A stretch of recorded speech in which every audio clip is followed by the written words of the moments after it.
Hello friends, welcome again to YouTube channel learn and get. So आज की जो हमारी वीडियो होने वाली है हेनरी फयाल की theory of management, scientific management of organisation के बारे में होने वाली है। काफ़ी लंबी लग रही होगी सुनने में। मतलब सिंपल सी बात है कि जो साइंटिफिक मैनेजमेंट थ्योरी है जिसको हेनरी फयाल ने दिया है उसके बारे में आज डिस्कस करने वाले हैं हम। ये मोस्ट इम्पॉर्टेंट थ्योरीज आती हैं हमारी साइंटिफिक मैनेजमेंट में, क्योंकि क्लासिकल थ्योरीज होती हैं हमारी मैनेजमेंट की या फिर जो ऑर्गेनाइजेशन की होती हैं, दोनों चीज़ें सेम है यहाँ पर ये। तो उनकी जो थ्योरीज होती है उसी का एक पार्ट होती है यहाँ पर ये भी। तो देखेंगे हम क्या है कि ये साइंटिफिक मैनेजमेंट थ्योरी है जिसको हेनरी फयाल ने दिया है यहाँ पर, या फिर फायल, जो भी नाम आप पढ़ते होंगे इस तरह से। तो ये क्या है कि अपने टाइम के अंदर हम देखें तो ये फ्रांस के रहने वाले हैं और फ्रांस के अंदर ही माइनिंग का काम चलता था, वहीं पर ये काम करते थे यहाँ पर। मतलब एक तरह से वहाँ पर मैनेजर थे वहाँ पर ये। तो वहीं से इन्होंने देखा कि भाई जो ऑब्जर्व करा that management was an undertaken common to all human activities. मतलब ये जो मैनेजमेंट करने वाली चीज़ है, नॉर्मल सी चीज़ है जो हम अपने ह्यूमन लाइफ के अंदर करते रहते हैं यहाँ पर ये है कि हमें इसकी जो स्टडी है वो करनी ज़रूरी होती है और इनको जाना जाता है as a father of management studies and thoughts. क्योंकि यहीं पर अगर हम बात करें टाइलर के अपोजिशन में, अगर इनको देखें जो इनके प्रिंसिपल हैं वो टाइलर से ज़्यादा हैं जो उन्होंने प्रिंसिपल दिए हैं अपने, और इनके ही माना जाता है कि इन्होंने ही पूरी तरह से कम्प्लीटली यहाँ पर टाइलर के मुकाबले पर पूरी तरह से समझाया था यहाँ पर हमें मैनेजमेंट स्टडीज़ के बारे में। देन हम यहाँ पे देखते हैं आगे क्या होता है। He propounded basic principle and basic concept and principle of management and viewed management as a teaching theory. देखो, teaching theory dealing with planning, organising, commanding, coordinating and control the working या फिर वर्क प्रोसेस। तो इन्होंने ही हम कहते हैं कि concept दिए थे, प्रिंसिपल दिए थे यहाँ पर मैनेजमेंट के बारे में, और इन्होंने ही पहली बार ये देखा कि जो हम ये मैनेजमेंट करते हैं इसे एज अ डिसिप्लिन पढ़ना चाहिए यहाँ पर। इसमें हम ये पढ़ेंगे भाई प्लानिंग कैसे की जाए, कि कौन सा काम जो किसी इंडस्ट्री के अंदर हो रहा है, कोई ऑर्गेनाइजेशन है उसमें जो हो रहा है काम, वो कैसे होना चाहिए, कैसे उसको हम संगठित यानी कि ऑर्गेनाइज करेंगे यहाँ पे, कैसे उसको हम आदेश दें, कमांडिंग करेंगे उसकी, यहाँ पर कोऑर्डिनेट करेंगे, संबंध बना के मतलब बातचीत के काम चलाएंगे, यहाँ पे कंट्रोल करेंगे उस चीज़ को। ये सब चीज़ें ही वर्क प्रोसेस के अंदर आती हैं। तो इन्होंने ही इस चीज़ को पूरी तरह से यहाँ पर एक्सप्लेन करा है। Fayol theory is often considered as first complete theory of management. बताया ना मैंने आपको कि हम यहाँ पर ये कहते हैं कि फर्स्ट थ्योरी है इनकी ऐसी जो कंप्लीट थी पूरी तरह से बिजनेस मैनेजमेंट में यहाँ पर, या फिर ऑर्गेनाइजेशनल मैनेजमेंट होता है यहाँ पर, उसमें पूरी तरह से कंप्लीट थ्योरी इन्हीं की थी यहाँ पर। तो जिनके बारे में जो इन्होंने अपना कंसर्न ज़्यादातर करा है, हेनरी फयाल ने जो कंसर्न ज़्यादातर यहाँ पे रखा है इनका रहा यहाँ पे चीफ एग्जीक्यूटिव के बारे में, CEO, ठीक है, जिसको हम बोलते हैं यहाँ पे चीफ एग्जीक्यूटिव ऑफ ऑर्गेनाइजेशन। और इन्होंने ही इसके जो फेथ है उसके अंदर दिखाया कि अगर ये CEO कंपनी के अंदर सही से काम करता है, उसकी कमांड कंपनी पर सही से रह पाती है, मैनेजमेंट के अंदर रह पाती है, तो वहाँ पर क्या होता है, यूनिटी ऑफ कमांड इस्टेब्लिश होगा। उससे क्या होगा, कंपनी के अंदर जो काम हो रहा है या फिर जो इंडस्ट्री में काम हो रहा है वो काम क्या होगा, उसमें जो हम बात कर रहे हैं कि बेनिफिट जो ज़्यादा होगा, जो हम कह रहे हैं ना प्रॉफिट ज़्यादा होगा यहाँ पर, ठीक है। इन्होंने अपनी किताब लिखी थी, कई सारी वर्क इन्होंने करे, जिसमें आता है Henri Fayol's general and industrial administration is a classic treatise on business management. काफ़ी लंबा नाम है। तो ये इन्होंने बुक लिखी थी अपनी, जिसमें बताया था मैनेजमेंट के बारे में। इन्होंने जब अपनी बुक की ये बिगिनिंग करते हैं, मतलब बहुत सारे प्रिंसिपल एक्सप्लेन करते हैं उसके अंदर, तो उसमें सबसे पहले ये कहते हैं कि जो कंपनी होती है मेनली उसमें काम कैसे होता है यहाँ पर, किसी तरह से यहाँ पर इंडस्ट्रियल एक्टिविटीज़ होती हैं किसी ऑर्गेनाइजेशन के अंदर, उसको ये फर्दर डिवाइड करते हैं 6 ग्रुप ऑफ एक्टिविटीज़ के अंदर। पहला यहाँ पे कहते हैं ये एक्टिविटीज़ जो होती हैं टेक्निकल होती हैं यहाँ पर, यानी कि क्या है, ये प्रोडक्शन जो होता है गुड्स का और सर्विसेज का, उसकी टेक्निक सिस्टम कैसे काम करता है, उसके ऊपर ये कहते हैं कि पहला जो ग्रुप है ये है। दूसरा है कमर्शियल ग्रुप। कमर्शियल ग्रुप क्या मतलब, बेचना, लेना, चेंज करना, ख़रीदना, ये चीज़ इसके अंदर आती हैं। फाइनेंशियल में क्या कहते हैं, ये जो टेक्निक्स कंपनी में काम कर रही हैं, पहली तो यहाँ पे वो ये टेक्निकल जो असल काम होना है वही चीज़ है। दूसरा काम कमर्शियल जो बेचना, ख़रीदना, लेना, जो देना करता है वो चीज़ है यहाँ पर। तीसरे में क्या है, फाइनेंशियल, यानी कि हमें लोन कहाँ से लेना है, कितना लोन लेना है, कितना लोन देना है सामने वाले को, और किस तरह से हमें बजट जो है अपना बनाना है, किस तरह से कितना रुपया हम खर्च करें, कितना रुपया हम कहाँ से लाएंगे और कैसे कैसे हम अर्निंग्स अपनी करेंगे। तीसरा काम यहाँ पर ये होता है। चौथा वक्त मैंने बताया यहाँ पर सिक्योरिटी। अब सिक्योरिटी किस चीज़ की है? प्रॉपर्टी की है, स्पेशली प्रॉपर्टी की सिक्योरिटी होती है। इंसान तो गया तेल लेने, बाकी जो पर्सनल है, जो मतलब पर्सनल यहाँ पर जो होंगे, जो मतलब काम करने वाले जो लोग हैं उनके लिए, पर्सनल के लिए यहाँ पर होगा। ठीक है। छठा काम जो बताया इन्होंने यहाँ फोर्थ काम बताया इन्होंने अकाउंटिंग। अकाउंटिंग मतलब गाइडिंग करना, कोई रिकॉर्ड बनाया कितना काम हमें करना है, रिकॉर्ड बनाया कितना काम हुआ है यहाँ पर। स्पेशली यहाँ पर जो फाइनेंशियल इंफॉर्मेशन होगी उसके बारे में ये चीज़ ख़ास तौर पे होगी, क्योंकि अकाउंटिंग जो है इससे जुड़ा हुआ है यहाँ पर। जहाँ तक हमारा छठा जो उन्होंने डिवाइड करा एक्टिविटी को, ये है administrative managerial activities. These activities are further subdivided into following the often prove to be asset in the realisation of subject objective of the organisation. जैसे मैंने कहा कि यहाँ पर क्या है कि हम डिवाइड करते हैं एडमिनिस्ट्रेटिव वर्क्स के अंदर। ये जो एडमिनिस्ट्रेटिव वर्क्स हैं ये 5 टाइप की होते हैं, जिसको हम प्रिंसिपल के बाद में जानेंगे यहाँ पर, जिसमें हम कहते हैं कि कौन कौन से प्रिंसिपल यहाँ पर आएंगे। प्लानिंग करना है, ऑर्गेनाइजिंग करना है, कोऑर्डिनेटिंग करना है, ये सब इसके अंदर आएंगे। ये जो थे 6 ये ग्रुप से, एक ग्रुप में जो आता है एडमिनिस्ट्रेटिव 6 पार्ट जो है यहाँ पर, उसके अंदर फिर 5 पार्ट जो है सब इसका डिवीजन जो होते हैं वो यहाँ पर होंगे। तो देन उससे पहले हम यहाँ पर डिस्कस कर लेते हैं Fayol's principle of organisational management. तो ये क्या है? 14 यहाँ पर 14 यहाँ पर प्रिंसिपल दिए थे हेनरी फाइल्स ने। इनके क्या क्या प्रिंसिपल हैं उसको हम डिस्कस कर लेते हैं यहाँ पर। तो पहला है डिवीज़न ऑफ वर्क और स्पेशलाइजेशन। चाहे आप स्पेशलाइजेशन समझ लो, चाहे आप समझ लो यहाँ पर वर्क या लेबर का डिवाइड करना, तीनों चीज़ें एक ही चीज़ यहाँ पर हैं। इसका मतलब यहाँ पर क्या है कि objective of specialisation is to produce better work with the same effort. किसी हमने क्या करना है यहाँ पे, जो वर्क है, काम जो है, हमें उसको डिवाइड कर देना है। जो काम हमें करवाना है हमें फिर ये डिफाइन करना है कि कौन इंसान इस काम को अच्छे से कर सकता है। जो काम इंसान इसको अच्छे से कर सकता है तो वो जाएगा उसका एक्सपर्ट, यानी कि कहलाएगी स्पेशलाइजेशन।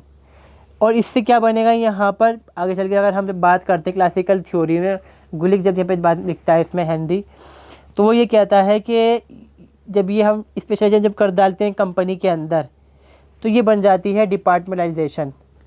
तो ये जुड़े हुए हैं क्लासिकल थ्योरी के तार दूसरे से। फिलहाल हमने इन्होंने कहा कि भाई इनका जो प्रिंसिपल है कि डिवीज़न ऑफ वर्क होना चाहिए, यहाँ पर काम को डिवाइड कर दो स्पेशलाइजेशन की बेस के ऊपर। अथॉरिटी एंड रिस्पॉन्सिबिलिटी, देखो सीधी बात है, कंपनी के अंदर कोई बंदा काम कर रहा है यहाँ पर इंडस्ट्री के अंदर, तो उसे वो काम करने की अथॉरिटी दी जाती है यहाँ पे, मतलब उसका अधिकार दिया जाता है, कंट्रोल दिया जाता है कि वो काम उस चीज़ के अंदर कर ले।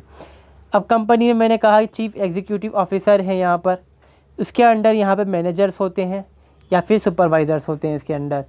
ठीक है। तो कंपनी में जो सीईओ है उसके पास अथॉरिटी है कि वो इनको यहाँ पे क्या करेगा, ऑर्डर देगा, कमांड देगा। अब जब ये इनको कमांड देगा, जो ये काम करेंगे उसकी रिस्पॉन्सिबल तो यहाँ पर ये खुद हैं, मगर जब कंपनी का मालिक इससे कोई सवाल पूछेगा तो वहाँ पर ये रिस्पॉन्सिबल बन जाएगा उस काम के लिए। और दूसरा यहाँ पर ये है कि ये कमांड देना इसकी रिस्पॉन्सिबिलिटी भी है। अब जब इसने इसको कमांड दे दिया सुपरवाइज़र को, मान लीजिए यहाँ पर, तो इसकी यहाँ पे क्या बन जाती है रिस्पॉन्सिबिलिटी कि दूसरे जो लोग हैं इसके अंडर जो काम करने वाले हैं ये इनको कमांड देगा। जब ये कमांड देगा तो इसको मिल जाएगी अथॉरिटी थ्रू किसी जरिए से, यहाँ पर CEO के ज़रिए से। जब ये जो वर्कर्स हैं या फिर लेबर जो होगी, जब ये काम करेगी, जो फील्ड में जो असली काम करने का जो काम करेंगे यहाँ पर, तो इनको अथॉरिटी मिलेगी वो काम करने की यहाँ पर। मतलब ये दोनों एक दूसरे से इंटर रिलेटेड है यहाँ पर। अगर आप किसी को कोई कमांड देते हो, काम करने के नहीं बोलते हो, तो मतलब ये है कि आप उसको अथॉरिटी दे रहे हो। जब उसको अथॉरिटी दे रहे हो तो उसकी रिस्पॉन्सिबिलिटी बनती है कि वो उस काम को करेगा यहाँ पर। तो सेकंड प्रिंसिपल इनका ये कहता है। तीसरा आता है यहाँ पर डिसिप्लिन। यहाँ पर डिसिप्लिन का मतलब यहाँ पर सीधी बात है कि जो हमारा मतलब जो हमारा सीनियर मोस्ट है, सीनियर है, हम उसकी बात को ओबीडियंस करें, मतलब उसकी बात को ओबे करें, बात को माने, उसकी जिस तरह से वो कह रहा है उस तरह से हमें काम करना चाहिए। फोर्थ पॉइंट यहाँ पर आता है प्रिंसिपल ये है कि unity of command. Unity of मतलब कमांड में क्या है कि देखो एक डिपार्टमेंट CEO है, उसके अंदर 3 अलग अलग काम करने वाले हैं। ये मैन्युफैक्चर करने वाला है, ये इसको एडवर्टाइजमेंट करने वाला है, ये इसको सेल करने वाला है। तो यहाँ पर क्या है, यूनिटी ऑफ कमांड किसके हाथ में है, CEO के हाथ में, इन तीनों की। अब जो ये मैन्युफैक्चर करने वाला है, कंपनी के अंदर बहुत सी चीज़ें बनती है, मान लो मोबाइल बनता है, एयरबड्स बनना है कान के, और घड़ियाँ बनने डिजिटल वाली यहाँ पर। तो इसका यहाँ पे क्या है, यूनिटी ऑफ कमांड इसके हाथ में जाती है कि इन तीनों से ये काम करवाएगा। तो यूनिटी ऑफ कमांड यहाँ पर क्या है, हायरार्कियल फॉर्म के अंदर होती है और होनी चाहिए इसके अकॉर्डिंग। फिर आता है यूनिटी ऑफ डायरेक्शन। ये डिफरेंस इसके बीच में यहाँ पर ये है कि कमांड देना और डायरेक्शन देना अलग तरह से। कमांड का मतलब ऑर्डर देना है, डायरेक्शन का मतलब होता है दिशा दिखाना। कि यूनिटी ऑफ डायरेक्शन मतलब कोई डायरेक्शन दिखाने वाला एक बंदा होगा यहाँ पर। जैसे मैंने कहा कि सुपरवाइज़र है, ठीक है, या फिर जो मैनेजर है, तो जो ये लोग वर्कर्स होंगे इनके ऊपर कोई एक पर्टिकुलर यहाँ पर स्पेशलिस्ट, जिस हम फील्ड के बारे में बात करें, हमने कहा मैन्युफैक्चरिंग के लिए, तो ये मैन्युफैक्चरिंग स्पेशलिस्ट होगा। यही इनको डायरेक्शन देगा कि तुम्हें इस तरह बनाना है इस चीज़ को, इस तरह तुम मशीन को सेटअप करो, ये प्लानिंग करो, तुम ये करो वो करो। तो ये सब काम करने का काम इसका होगा। मतलब कमांड भी दे रहा है ये, और साथ में डायरेक्शन देने का काम भी इसका ही है यहाँ पर। फिर आता है subordination of individual interest to general interest in business organisation. The interest of employees और group of employee should not prevail over that the organisation. यहाँ पे इसमें ये कहा कि जो सबऑर्डिनेशन है, जो लोग काम कर रहे हैं, सीधी बात, जो एम्प्लॉयज़ जो हैं उनका जो इंटरेस्ट है वो कंपनी के जो ऑर्गेनाइजेशन है उससे बड़ा नहीं होना चाहिए। मतलब कंपनी के अंदर जब तक आप काम कर रहे हो इस टाइम के अंदर मतलब ये है कि आप कंपनी में अगर काम करने के लिए आए हो तो कंपनी में आपको कंपनी का ही काम करना पड़ेगा। वहाँ अगर ये चाहो कि मैं बैठे बैठे अपने कुछ पार्ट टाइम काम भी कर लूँ तो वो आप काम नहीं कर सकते यहाँ पर, ठीक है। और यानी कि मतलब ये है कि जितने भी लोग सारे काम कर रहे हैं उनका जनरल इंटरेस्ट जो है वो कंपनी को बेनिफिट प्रोवाइड करना होना चाहिए। 7th यहाँ पे जो प्रिंसिपल है वो है हमारा रिम्यूनरेशन और पर्सनल, ठीक है। इसका मतलब यहाँ पे क्या है कि जो लोग काम कर रहे हैं उनको पेड सर्विसेज देनी चाहिए। जो उनसे काम लिया जाए उनसे उस काम के लिए उनको फेयर, मतलब जितना उनका हक बनता है वो अमाउंट उनको देना चाहिए, ठीक है, ताकि उनका जो यहाँ पर कंपनी है, जो फार्म है, और जो वर्कर जो एम्प्लॉयज़ हैं दोनों एक दूसरे से सेटिस्फाई रहें। 8 प्रिंसिपल कहता है सेंट्रलाइजेशन और डिसेंट्रलाइजेशन, दोनों की चीज़ यहाँ पर आ जाती हैं इसमें, ठीक है। तो ये जो सेंट्रलाइजेशन यहाँ पर ये कह रहा है, इसका मतलब यहाँ पर ये कह रहा है हायरार्कियल फॉर्म होनी चाहिए कि सबसे जो सुप्रीम है उसके कंट्रोल में हर चीज़ होनी चाहिए, चाहे वो डायरेक्ट हो चाहे वो इनडायरेक्ट हो, ठीक है। तो यहाँ पे क्या है कि जो सब ऑर्डिनरी यहाँ पे जो लोग होते हैं, चाहे सब ऑर्डिनेट जो होंगे वो सुप्रीम कमांड के अंडर होने चाहिए। क्या कहता है ये, ultimate responsibility is vested of executive and is not diffused among subordinate in the organisation. यानी जो चीफ ऑफ जो यहाँ पे CEO है उसके पास सबसे ज़्यादा कमांड होनी चाहिए और जो रिस्पॉन्सिबिलिटी सबसे ज़्यादा उसकी होनी चाहिए यहाँ पर एग्जीक्यूटिव की, ना कि जो दूसरे जो एम्प्लॉयज़ हैं छोटे मोटे वो काम करने वाले उनके अंदर होनी चाहिए। दूसरा यहाँ पे है स्केलर चेंज, इसको हमने कहा हायरार्कियल बताया मैंने अभी आपको, मतलब काम जो है वो डिवाइड होना चाहिए ग्रुप्स के अंडर और जो CEO है उसके अंदर बहुत सारे लोग काम करने वाले होंगे अलग अलग, उनके अंदर फिर जो लोग काम कर रहे हैं, जो मैनेजर या सुपरवाइज़र हैं उनके अंदर जो एम्प्लॉयज़ हैं वो होंगे। तो यहाँ पर ये क्या है कि एक बन जाती है हायरार्की, ये जो CEO है ये मैनेजर से बड़ा या फिर जो सुपरवाइज़र है उससे बड़ा हो गया, यहाँ पर जो ये वर्कर है इससे बड़ा, यहाँ पर सुपरवाइज़र या मैनेजर है ये इससे बड़ा है। तो ये क्या है, यहाँ पर हायरार्की है, एक के ऊपर एक बैठा हुआ दूसरा आदमी काम करवाने को राज़ी है, यहाँ पर करवा रहा है बाकायदा। और ये हायरार्कियल फॉर्म इसलिए एस्टैब्लिश होती ताकि क्या हो, यहाँ पर कमांड जो है एफिशिएंसी कंपनी में बनी रहे। ये इसको काम दे देगा, इसका काम जो है सारा काम सोचना है मैन कि हमें प्रॉफिट कैसे करना है, कैसे अर्निंग करनी है, कैसे मैं लोगों से काम करवाऊँ। तो ये कमांड जो काम करवाएगा वो इनको बोल देगा करवाने को, अब इनकी मर्ज़ी है कैसे इनसे ये काम करवाएंगे यहाँ पर, ठीक है। तो इसमें लिख दिया है मैंने, in the scalar principle the line of authority is the route followed we are every link in chain to all communication which start from the top to the ultimate authority go to down और authority तक जाएगा यहाँ पर। इससे मतलब क्या काम करने में आसानी पैदा होगी। फिर आता हमारा 10th प्रिंसिपल जो कि यहाँ पर है ऑर्डर प्लेसमेंट। रैशनल प्रिंसिपल मतलब यहाँ पे अरेंजमेंट होना चाहिए, जो इंसान जिस काम के लायक है उसको उस काम को दिया जाना चाहिए, उसकी जो स्पेसिफिकेशन है उनके बेस के ऊपर। देन आता है यहाँ पे इक्विटी क्या है, sense of fair play and justice combined with friendliness should prevail in the entire organisation. मतलब क्या है कि जो इंसान है उसके साथ फेयर प्ले होना चाहिए, मतलब उसको उसका हक मिलना चाहिए, काम सही से उसको रोल मिलना चाहिए, उसको जो रोल वो करेगा उसके बदले में उसको जस्टिस मिलना चाहिए, मतलब उसको पेमेंट होनी चाहिए यहाँ पर जो उसका हिस्सा बनता है। इक्विटीज़ को वही बोलते हैं जो हिस्सा होता है। देन आता है यहाँ पे 12 पॉइंट जो कि है हमारा stability of tenure of personal. जो लोग काम कर रहे हैं उनका एक टाइम होना चाहिए कि उतना टाइम वो काम करेंगे कंपनी में, मतलब कोई एक एग्रीमेंट हो चाहिए कि 1 साल का हम काम करेंगे या 5 साल काम करेंगे। उससे क्या होगा यहाँ पर जो लोग दिक्कत परेशानी होती है बार बार कंपनी को जॉब हायर करना पड़ता है लोग को, वो दिक्कत कम हो जाएगी। फिर आता है यहाँ पे इनिशिएटिव मतलब यहाँ पे क्या है कि जो एग्जीक्यूटिव है और जो यहाँ पे काम करने वाले जो लोग हैं वो सब इंश्योर करेंगे कि हमारा जो काम सक्सेसफुल यहाँ पर होना चाहिए, मतलब कोशिश करेंगे यहाँ पर। फिर आता है एस्पिरिट दे कॉर्प्स, इसका मतलब यहाँ पे क्या है harmony and union among the personnel of an organisation, मतलब प्यार मोहब्बत से लोग काम करके रहें, मतलब कोऑर्डिनेशन सीधी सी, मतलब हम इसको ये कह सकते हैं कि ये जो लोग हैं इनके बीच में हारमनी क्रिएट होनी चाहिए जिससे कि एक दूसरे के काम में टांग ना अड़ाएं ना ख़राब करें काम को, और मिलजुल के जो कंपनी का जो गोल है प्रॉफिट अर्न करना उसको ये कर सकें सही से। तो ये होगा मैं 14 प्रिंसिपल कंपनी जो हेनरी फायल ने दिए हैं यहाँ पे हमें। और जो मैंने बताए थे अभी जो हमने डिवाइड करा था इंडस्ट्रियल एक्टिविटीज़ को 6 पार्ट में, उसमें मैंने कहा था कि एक एडमिनिस्ट्रेटिव यहाँ पर आया था, एडमिनिस्ट्रेटिव यहाँ पर आया था। उसकी जो मैंने कहा था 5 पार्ट ये थे वो यहाँ पर हैं कि फंक्शन ऑफ मैनेजमेंट के किस तरह से फंक्शन यहाँ पे काम करता है। तो डे टू डे जो मैनेजमेंट होता है कंपनी के अंदर वो इसके अंदर डिस्कस किया गया है। पहला है यहाँ पे प्लानिंग। जब कंपनी में कोई काम होना होता है तो उसकी नहीं सबसे पहले होती है first of all planning. The need to assess the future and make provision for it that include the flexible action plan that consider a firm's resources work in progress and future market trends. मतलब यहाँ पर ये है कि जो हमें काम करना है उसकी यहाँ पर प्लान तैयार होना चाहिए, और जो प्लान हम बनाएं वो फ्लेक्सिबल होना चाहिए, मतलब ये नहीं कि जो बन गया तो बन गया, कोई गड़बड़ हो रही समाज में क्या हो रहा है उससे में कोई फ़र्क नहीं पड़ता। इस प्लान में क्या होना चाहिए यहाँ पर कि जो सोर्सेज हैं फार्म के, जो कंपनी के सोर्सेज हैं उनको हम कैसे यूज़ करें, कैसे वर्क को प्रोग्रेस में लेकर आए हम यहाँ पे, और कैसे काम को डन करें और मार्केट में जो ट्रेंड चल रहा है उसे बरकरार रहें। देन आता है यहाँ पे ऑर्गेनाइजिंग।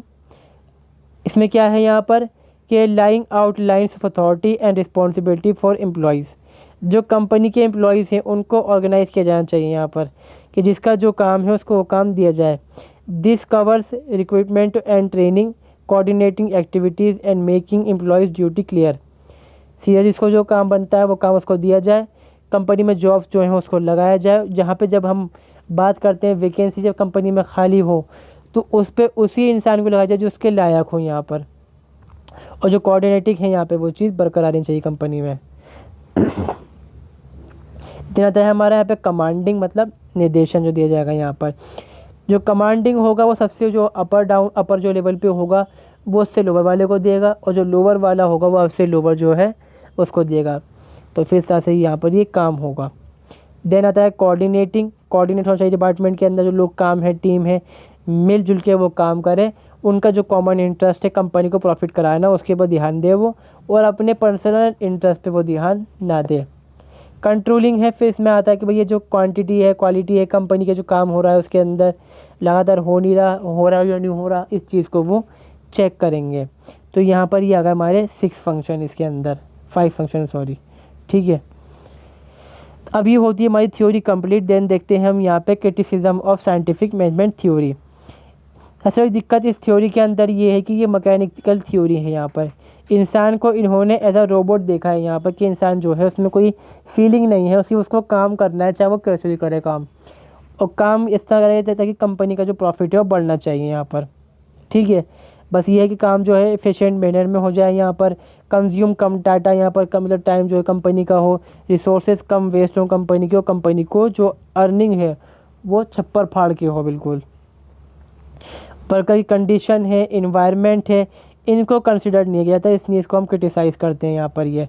तो ये फेवर किसके अंदर आती है, मैनेजमेंट अथॉरिटी के अंदर, मतलब कंपनी जो बड़े अफसर होते हैं उनको इससे फ़ायदा है, इसलिए हम इसका क्रिटिसाइज़ करते हैं यहाँ पर।